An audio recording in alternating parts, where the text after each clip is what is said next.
qu'est-ce qu'on sait aujourd'hui des problématiques particulières de ces professionnels? De quelles études disposons-nous? Madame Vercambre, à vous. Merci, professeur Jourdan.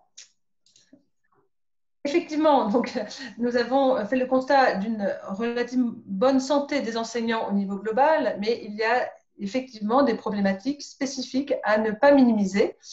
Alors, l'enseignement, c'est un métier de relation à l'interface de nombreux acteurs.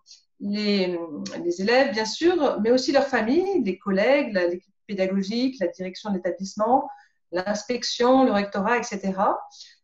Donc, cela inclut des vrais plus, les échanges avec les jeunes et les familles, potentiellement très riches, les collègues, le fait d'avoir conscience de participer à une mission sociétale majeure, qui est celle de la formation des générations futures, et également le fait de voir progresser au fil des semaines certains de ses élèves, tout cela est positif.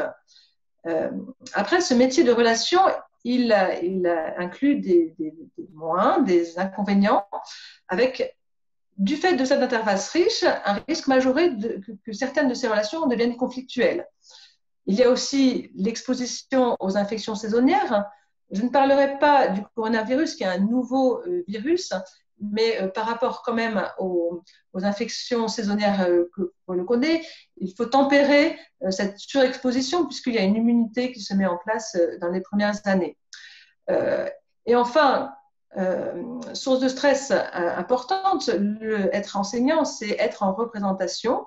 Donc, comme vous l'aurez compris, les risques professionnels qui s'imposent aux enseignants sont essentiellement psychosociaux. C'est-à-dire qu'ils ont trait à tout ce qui est organisation du travail et au relationnel. Alors, nous allons survoler, on va dire, 3 problématiques majeures spécifiques des enseignants: la violence en milieu scolaire, la sollicitation forte de la voix et l'érosion professionnelle. Alors, on a déjà un petit peu parlé grâce à une des questions, mais il y a d'autres risques professionnels. Je pense au déficit de récompense, tant salarial que en termes de soutien, de reconnaissance sociale. Il y a le déficit de soutien, mais on va dire que ces facteurs de risque ne sont pas spécifiques de l'enseignement. On les retrouve dans d'autres milieux professionnels. Donc, ces problématiques, en tout cas, c'est important de bien les connaître pour agir et prévenir les problèmes qu'elles engendrent. La violence en milieu scolaire. D'après une étude INSEE-ONDRP, 12% des personnels de l'éducation nationale se déclaraient victimes dans l'année de menaces ou d'insultes. Ce taux est à comparer à celui qu'on retrouve parmi les personnes en emploi, 7%, donc 2 fois moins presque. Et ce chiffre est tout à fait cohérent avec ce qui était retrouvé dans l'enquête représentative qualité de vie des enseignants en 2013, puisque 17% des enseignants se déclaraient victimes de faits de violence sur leur lieu de travail, et 40% étaient témoins de tels faits. Donc là, on voit bien, il y a la violence directe, dont on est victime personnellement. Et puis, il y a aussi cette violence indirecte, le fait d'être témoin de violence est aussi une source de stress et de tension. Un des grands enseignements de l'étude faite dans les données de qualité de vie des enseignants en 2013 a été de montrer que la violence vécue par les enseignants est polymorphe.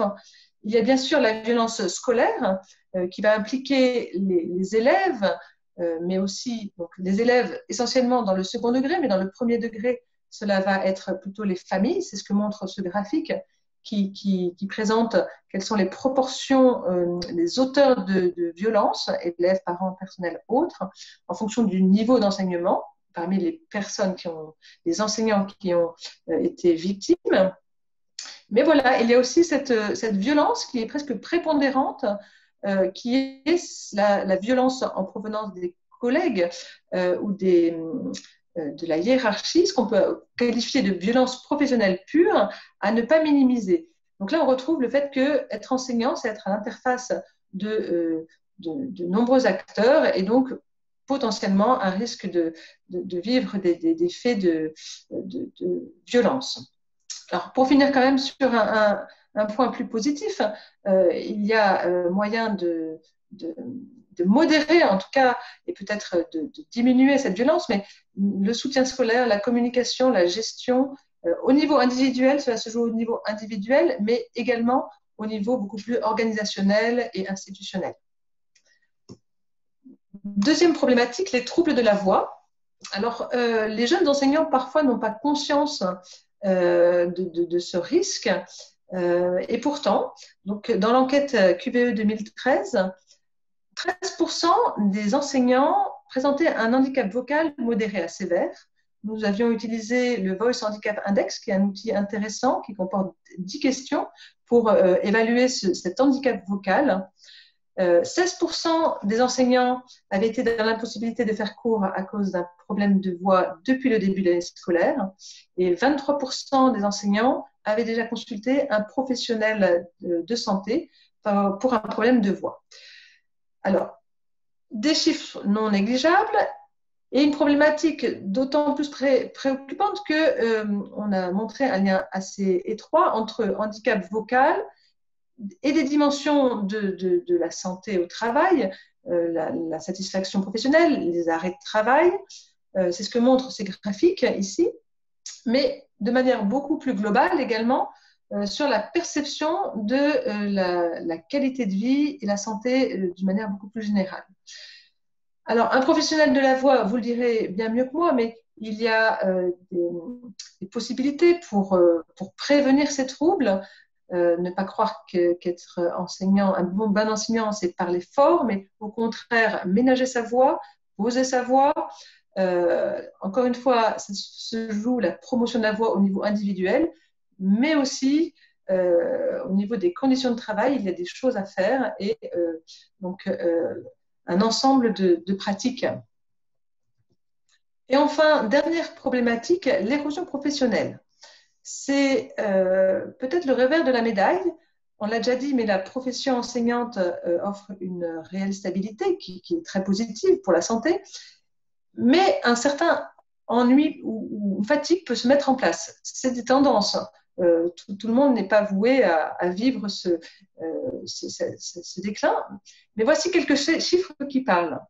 Dans Thalys 2018, 37% des professeurs de collège se disaient capables d'exercer le même métier jusqu'à la retraite. 37%, donc ça laisse une large majorité qui ne le pense pas. Dans l'enquête qualité de vie 2013, des enseignants, donc 60% des professeurs jugeaient l'exercice du métier de plus en plus difficile. Cette érosion professionnelle, elle peut paraître paradoxale, puisque, comme le montrent aussi les données de QVE, les enseignants en fin de carrière ont plutôt des conditions de travail plutôt favorables par rapport au début de carrière, liées notamment au système de points et d'avancement à l'éducation nationale. Donc, on peut voir qu'un enseignant en début de carrière aura plutôt un temps de trajet domicile-travail plus long, on sera plus souvent à cheval sur de nombreux établissements et enseignera à des élèves d'origine sociale moins favorisée. Ce sont des tendances.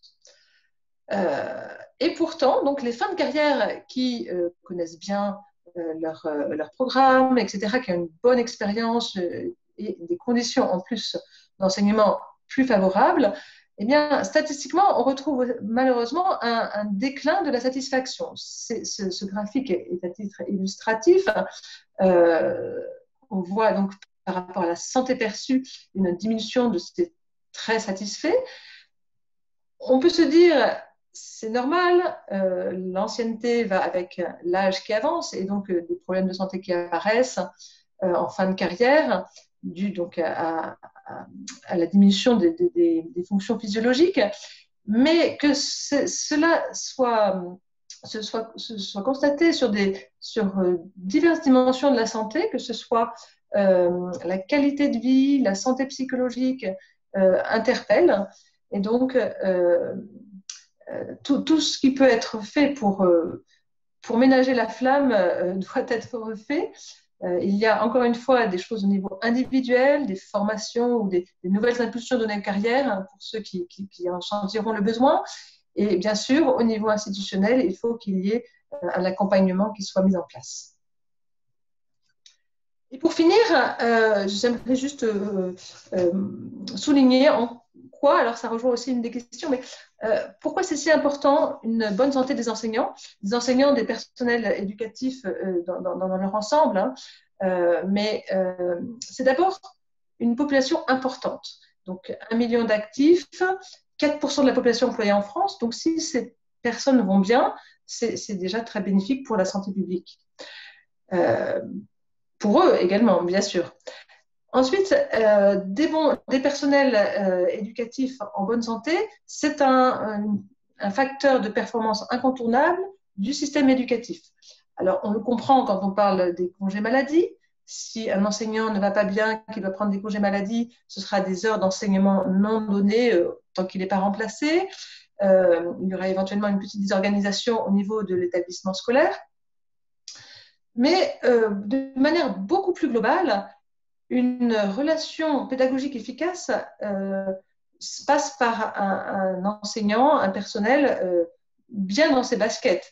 C'est vrai, on le comprend aussi de manière très analogue. Dans un hôpital, si les personnels ne vont pas bien, même si le plateau technique est fantastique, si de l'aide-soignante, en passant des cadres, des médecins de santé, etc., ne vont pas bien, s'il y a un problème à ce niveau-là, les soins qui seront donnés ne sont pas optimaux. Et enfin, on l'a déjà dit, les enseignants jouent un rôle sociétal majeur. Bien sûr, ils éduquent, ils forment nos enfants, ils transmettent des connaissances dans leur discipline, mais de manière beaucoup plus diffuse, ils le font aussi en matière de santé. Il y a l'éducation à la santé, la littératie en santé, mais aussi tout ce qui passe de manière beaucoup plus informelle, l'exemplarité, la socialisation et la sensibilisation à tout ce qui est esprit critique, esprit scientifique. En ce moment, avec cette crise épidémique majeure, tout ce qui est fake news, théorie complotiste, on sent bien que l'éducation est un des remparts vraiment pour notre santé. Je vous remercie en tout cas de l'intérêt que vous avez pour la problématique de la santé des enseignants. Merci infiniment, Madame Vercambe.